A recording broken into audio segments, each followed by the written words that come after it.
Hi guys, you're welcome back. Ultimate Love fans react as Kachi and Rosie signed first endorsement deal. Rosie and Kachi are the winners of Ultimate Love reality TV show 2020 edition. They were known with the couple name Roxy. Since winning the show, Rosie and Kachi are seen as a source of inspiration to Nigerians considering how their love story began.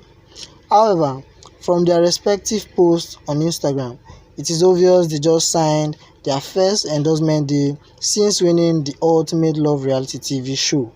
In the videos they shared on their official Instagram page, Kachi and Rosie were spotted inking signatures on paper as to confirm to fans and followers about the newly secured bag.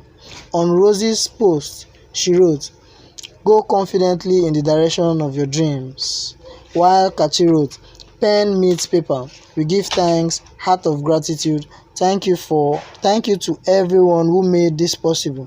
Many more wins to all of us at Rock Nation #Roxy." Congratulations to Rosie and Kachi for this new deal. Many more to come. If you're a true fan, drop a comment for our favorite couple. Please like, share and follow my channel for more updates.